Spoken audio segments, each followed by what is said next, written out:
Greetings, welcome to Overgrove episode 4. In this episode, Boss Beardman and myself will be discussing an interview Aaron Keller and Michael Chu did with PlayStation. So let's get started.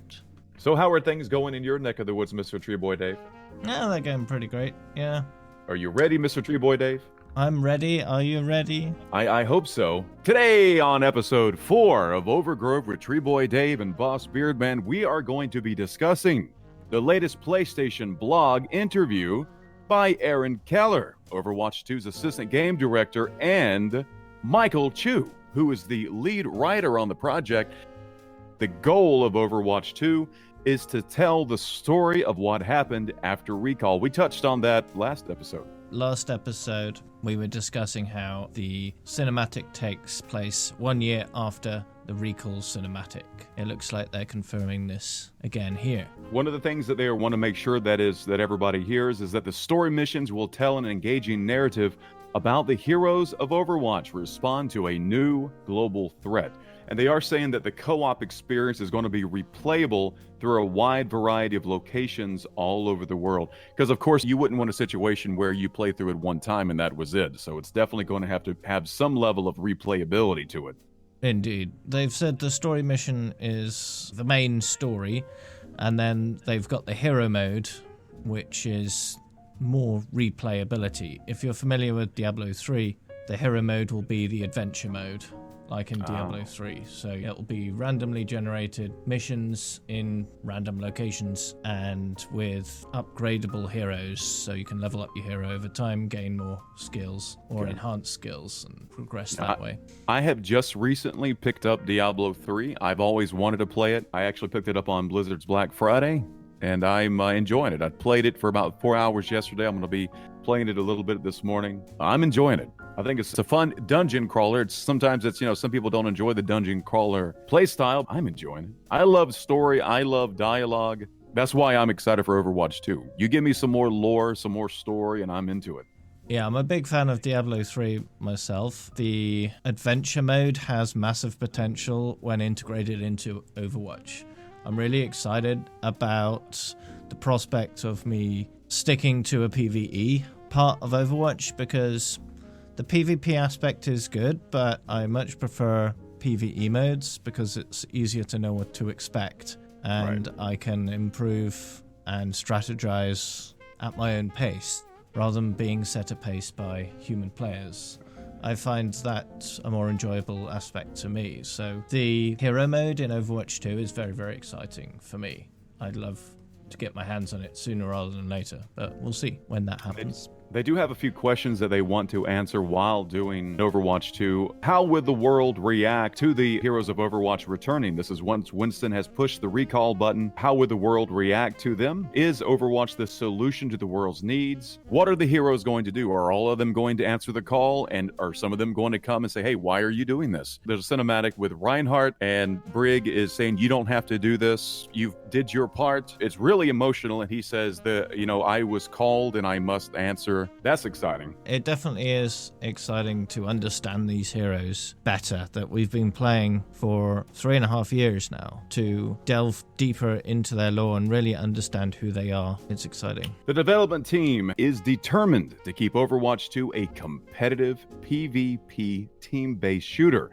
So alongside the new story mode and the PvE content, they're not giving up on PvP. This is definitely going to be a major part of Overwatch 2. Overwatch 2 has been a world-class team-based shooter, and we're committed to that part of the game. They wanted to explore the story a lot with Overwatch 2, but they're keeping in mind that they don't want to ever give up the PvP aspect. That is the core of the game. They recognize that and they want to keep that going. It makes sense that they want to explore the story more, and people have been really asking about that for a long time. Since Overwatch was a thing, people have been asking for more story. That will be a big part of Overwatch 2, but not to the detriment of the PvP aspect of it. I think that was probably part of some of the confusion when Overwatch 2 was announced. We still didn't really know what really Overwatch 2 was. So it's nice that they are saying, hey, no.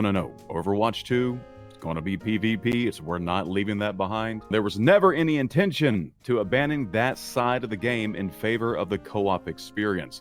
And I think they kind of realized, like, after they made some of these announcements, that there was some confusion. Like, are you leaving the PvP part? Are you moving toward just PvE? So that's good that they've announced that. They said they couldn't leave behind any of our 50 million players. And now this is touching on something that we've talked about every single episode: new heroes, because that's what we love new heroes. It's exciting. We've got lots of new heroes in the works currently for Overwatch 2. We can't get into the who and the what of exactly what they are, because I was proofreading this earlier and I got kind of excited when they talked about introducing heroes that gave us new gameplay mechanics. That is exciting, and I instantly was thinking about Baptiste, because when Baptiste was first shown, I'm like, wait a minute, immortality? He's going to throw something on the ground that's going to make you immortal? Like, that just doesn't seem to fit into the game. And now I have a hard time thinking about Overwatch without him and without that mechanic. Yeah, it's really interesting. It's certainly exciting to wait and see to find out what kind of new things they've got in store for us. Right. Sojourn will be an incredibly important character to Overwatch 2. She is a central figure to the Overwatch organization and a critical character moving forward. I've seen her in some of the stories. I believe she's been in some of the kind of like in the backgrounds or in the foregrounds of some character cinematics, and they're saying that she is going to play an important role in the events that take place in Overwatch 2, and they are incredibly excited to tell her story. Now, I didn't really expect to be a major character,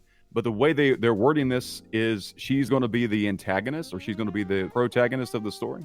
Well, she is one of the higher-ups in the Overwatch organization, so she will be one of the people in charge of what Overwatch is going to be doing, presumably. So we'll see. I'm not sure exactly what the command structure is of Overwatch, but I know she's one of the ones in charge. In Storm Rising, she was basically controlling the strike team and what they were doing and making sure they were on track. Back to the competitive play with the changes once Overwatch 2 releases.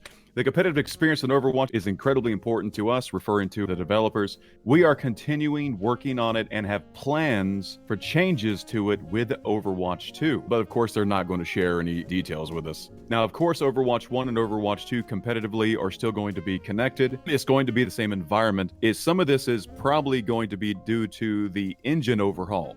The engine overhaul will allow them to do different things in the game that they were not able to do when the game was originally released. It's certainly possible, yeah, but Overwatch 2 is a chance for them to change things in a major way.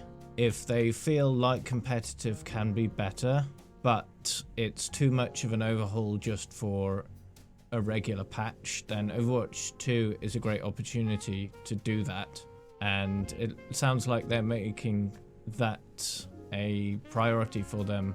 And the actual release of Overwatch 2 will be the turning point in competitive mode, where they change it from what it is now to what it will be going forward.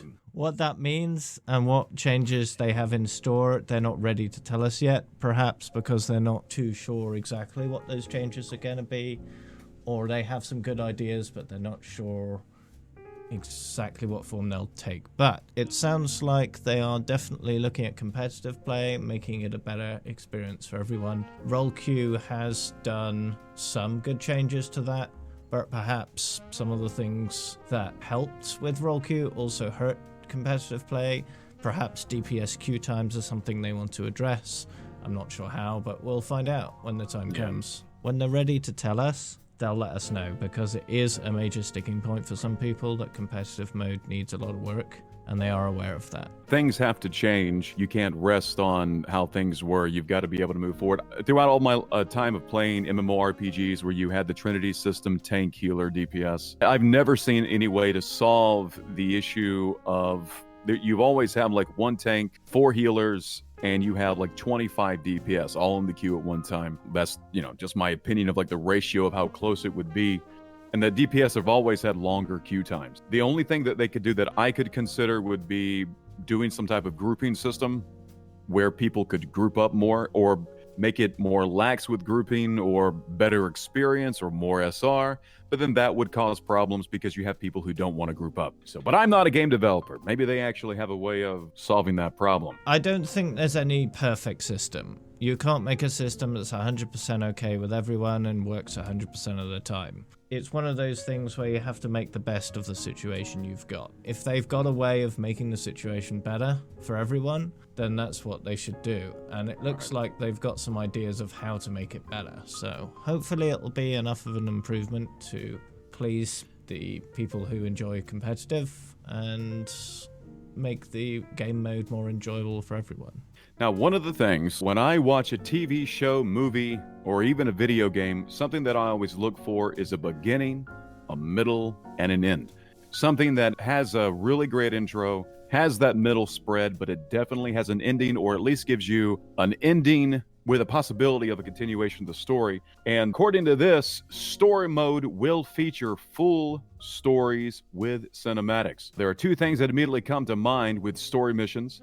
We'll have a more traditional way of telling a story in Overwatch, a complete story with a beginning, middle, and end. In addition, we finally moved the story forward after Winston's recall, and we hope to continue to push events into the future in the stories. So that's great. That's absolutely wonderful. So they'll actually be full, condensed stories in the co-op mode. And if you liked the archives missions, those are nothing compared to what they're working on by the sounds of it.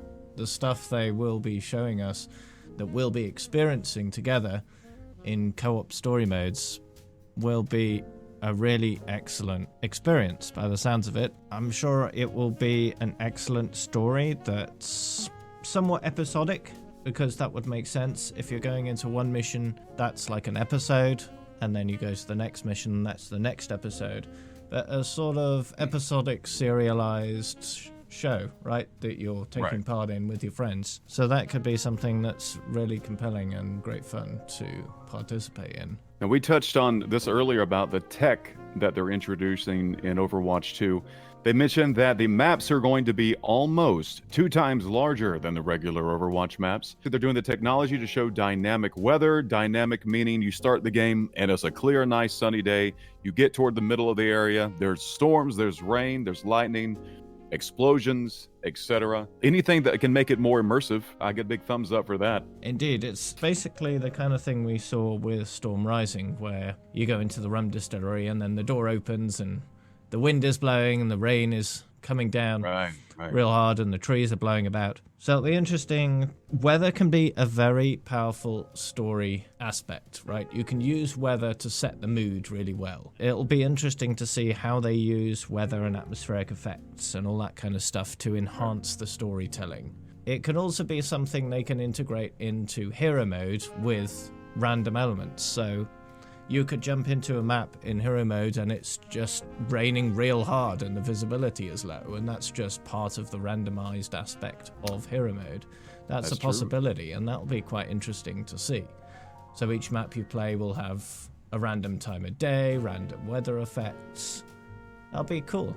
I think that would work really well for hero mode. Our goal is to make a robust, meaningful progression system that feeds into our hero missions, where players can play and replay for many hours as their main mode of play after they complete the Overwatch 2 story. So they're saying after you do the Overwatch 2 story, there's still hours of content for you to progress with your hero. The fact that they're saying it can be your main mode of play, that's exciting to me. I'm curious to see whether it's something I want to do full time, because I like Diablo 3, I like the adventure mode. I've invested a huge amount of time into that in the past.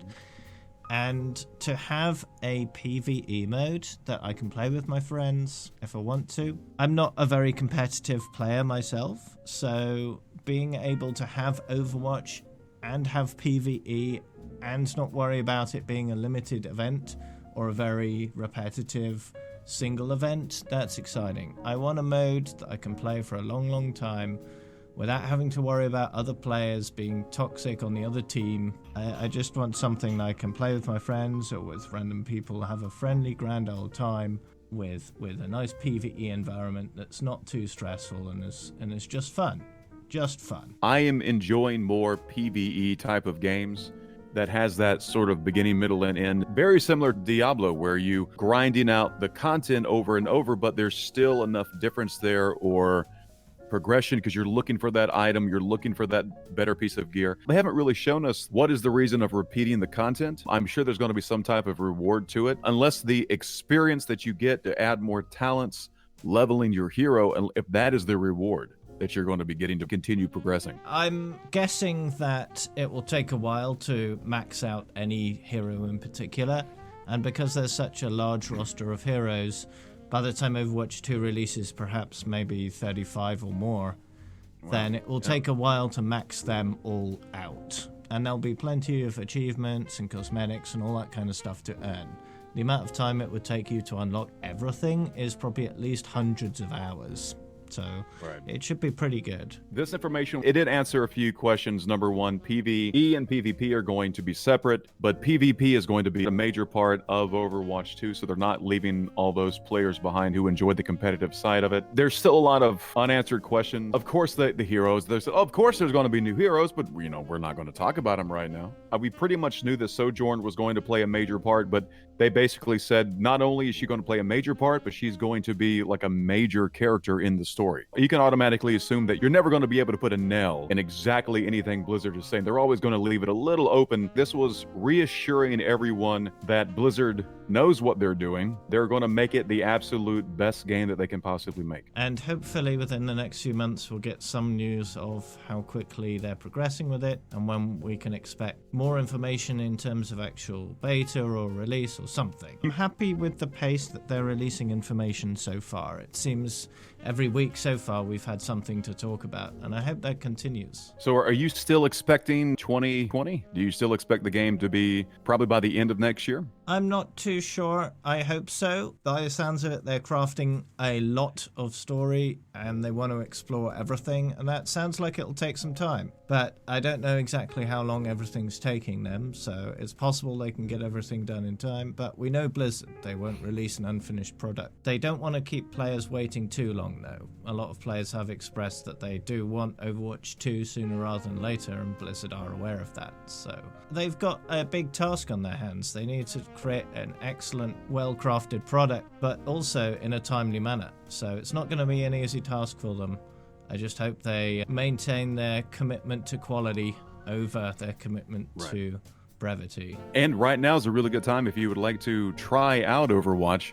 It's currently free to play on PC and console, and it ends on December the 4th. But you can actually download it and play it and give it a shot. Yeah, and it's also on sale. So if you are sold by the game, so in Great British Pounds, the standard edition is $12.99 and the legendary edition is only £4 more at $16.99.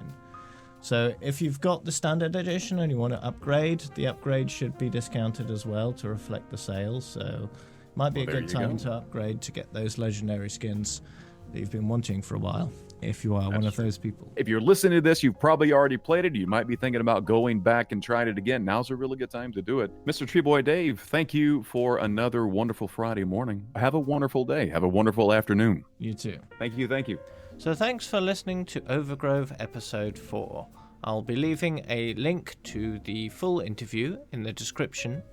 If you have any feedback for us, feel free to leave it in the comments or come by our streams to give us the feedback live.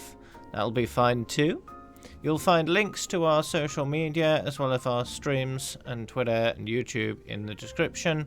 And I hope to see you next week with more exciting news, hopefully. See you soon.